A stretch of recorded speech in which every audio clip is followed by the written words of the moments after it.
Okay, now we're going to use the indirect method to test statements for consistency. Okay, so all we're looking at is, are these statements being compared with one another consistent? And remember, when we were working on comparing statements before, I can't remember what section, 6.3 possibly?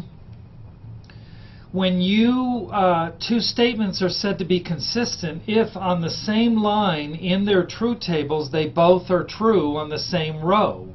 Because consistency says, is it possible for both of these situations or statements to be true simultaneously? So if we get a list of statements that we're going to compare, we will make them true under each of their main operators. There'll be no double slash because we're not dealing with an argument, right? There's no conclusion. It's just an isolated statement slash compared with another isolated statement slash compared with another one or another one, depending on how many that you're comparing, okay? So we're going to use a single slash. And we're going to assume that they're all true. So under the main operator, we're going to write a true and circle it. And then you got to be careful, because a contradiction or not a contradiction means some different things here. So we have like another twist and turn here. That's why with the indirect method for arguments, testing for validity, and for isolated statements, testing for consistency, because we're not dealing with an argument, you may want to write down some notes just keeping track of these twists and turns, okay? Here's what happens with contradictions and not contradictions. I'll just read this paragraph here. If a contradiction arises, you remember you've assigned a truth value under all the premises main operator, and you're working backwards. You're assigning values, and we've been doing that for the last two videos backwards. If a contradiction arises, then something has gone wrong with all statements being true, because we're starting with a good line here, and hence they are inconsistent. If no contradiction arises, then this shows it is possible to have all the statements being compared to be true at the same time, and hence they are consistent. So here we start with a good line, okay? So I'm going to just call here, I'm personalizing this again. We make all these statements true under their main operator. This is a good line. So if you fill in and assign values backwards and it all works and there's no problem, it means a good thing. It means the statements are consistent, okay? So here we start with a good line. Above, when we were working on arguments, we started with a bad line for indirect truth tables that tested for validity. Therefore, as I previously stated, a contradiction means different things when you're testing for validity with arguments and when you're testing for consistency with isolated statements. And if you can keep track, what kind of a line am I starting with? An invalid line for arguments, a consistent line for isolated statements. So therefore, if you come to a contradiction, it'll mean different things. And like I said, you can kind of walk yourself through this and think it through, because I'm sorry, there are a lot of twists and turns here. So here I've written them down here. If you have no contradiction when you're testing for consistency, no contradiction means the statements are consistent. Now, if you're dealing with multiple lines, remember, you can stop as soon as one of the lines, you can fill in backwards and assign values with no problem. Stop. And then say to yourself, okay, this was a multiple line. I didn't have a contradiction, so I can stop. I don't have to go to the next line if there is a next line. And I started with a good line, so the fact that this filled in means these statements are consistent. Okay? So no contradiction. With one line, statement is consistent. With multiple lines, all you have to do is find a line where there's no contradiction, and you know the statements are consistent. Now, if you do have a contradiction, this means it's more intuitive. There's a problem. That's a negative thing. The statement is inconsistent. And remember, if you have multiple lines, you have to go through each line and make sure they all come up with a contradiction, because that's the only way to know that the statements are inconsistent. if you had 3 lines you had to do to test these statements for consistency, and the first 2 you had a contradiction, remember, you don't know they're inconsistent yet until that 3rd line also has a contradiction. That 3rd line may be that line that shows there is a situation or scenario where it's possible for all of these isolated statements being compared to all be true at the same time. Okay, with that, let's go to some examples here. I've got a couple I'll do. So here they are, and we'll go over here. Okay, let me write this out. We're going to be comparing these statements here. Change the ink here. Okay. So our first statement is either A or B, and we're just going to use a single slash here. Either A or B. If B, then either C or A. Single slash. If C, then not B.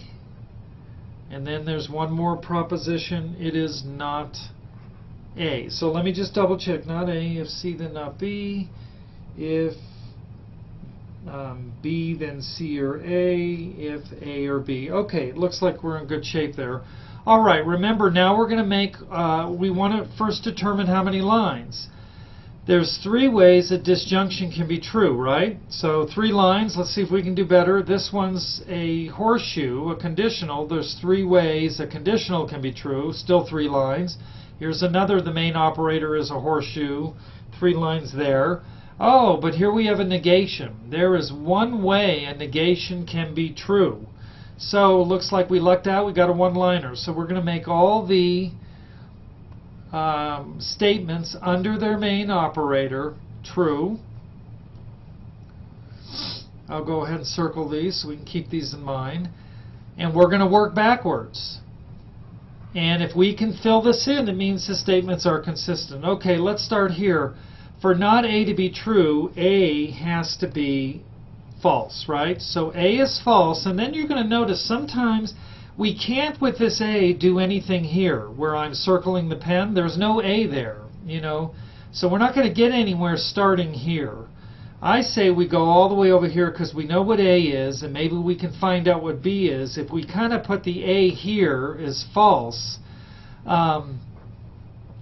you know, it may not be enough to tell us some other stuff. So I'm going to start here. If we make A false, and we're trying to maintain this statement, we want to keep it true, and we only run into a contradiction if we have no choice and we're backed into a corner. We're trying to make it work and go backwards and assign values that work. So we're going to fight to the bitter end, right? So here, if A is false, we can get an idea what B has to be. B can't be false because then this makes this disjunction false. Remember, a disjunction will be false if you have both P and Q false, so we know B is true. All right, we learned something there. So we went from here to here, and sometimes it's trial and error. I've been fiddling around on some things over in a different area. I can't get anywhere. You'll eventually be able to figure out something. So we know what B is and A is. Why don't we come over to this one now? So this was our first step. Over here, this looks promising. If B is true, right, because we got it from there, not B is going to be false, right? So we'll cross that out. And for a conditional, we want to make sure if C then not B is true. C can't be true, right? If it's true, true, false, we're going to get a contradiction. But remember, we want to only if we're backed into a corner. So here, let's make C false. All right. So now it looks like we have enough. C is false. A is false. B is true.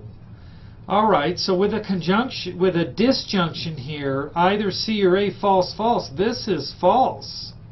All right. So we have true, false. That makes a horseshoe false, but this says true. So we have our contradiction right there. So, contradiction, and remember we started with a good line, and these statements are saying we are not true at the same time, so these statements are inconsistent. Okay? Alright, let's do another example here.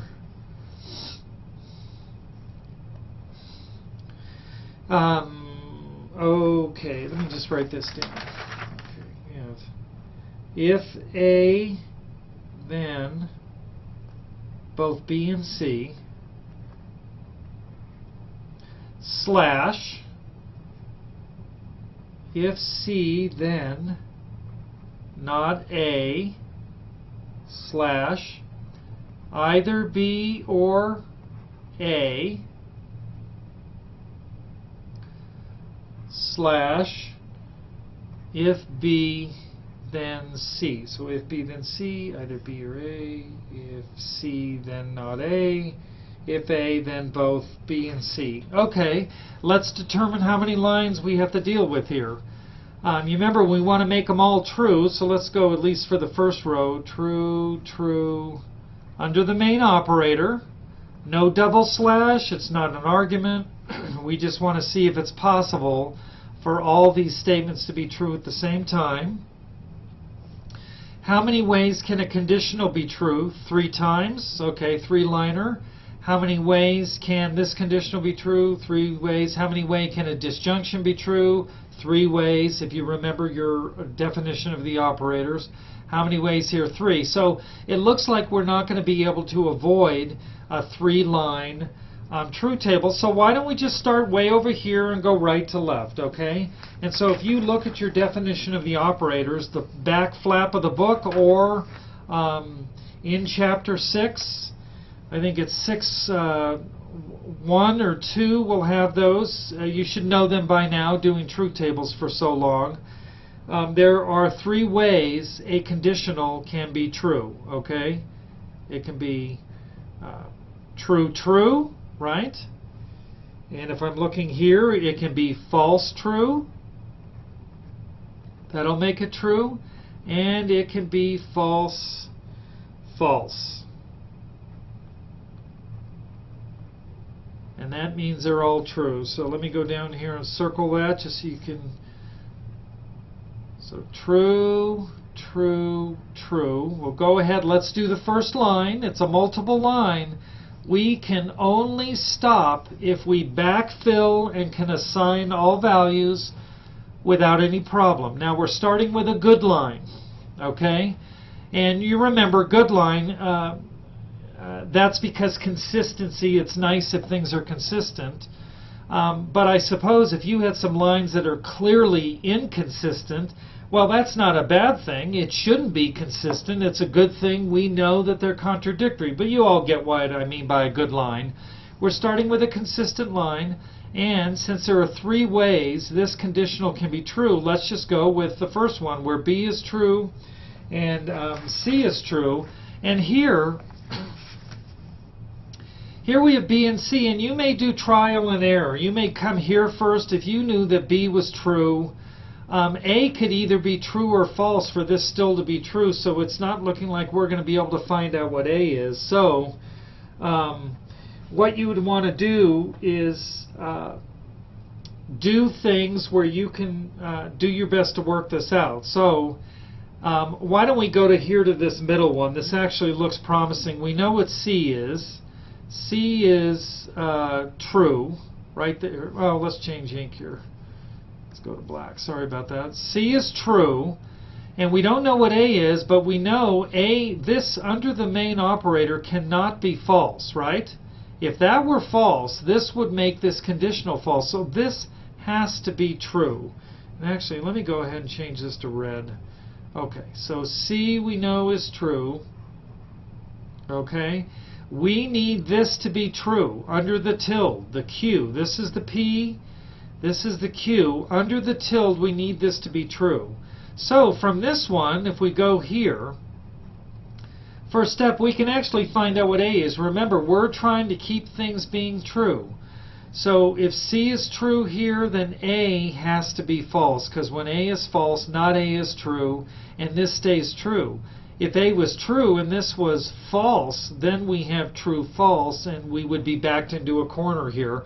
But you only get backed into a corner only if you have to. We could scramble out of this. Okay, so when we got that, we actually, why don't we go over here and try this one here. Second step. So A is false, and we already know that B is true from back here, and C is true. So how does this work? This makes the conjunction true, and false true, we still are able to maintain this value.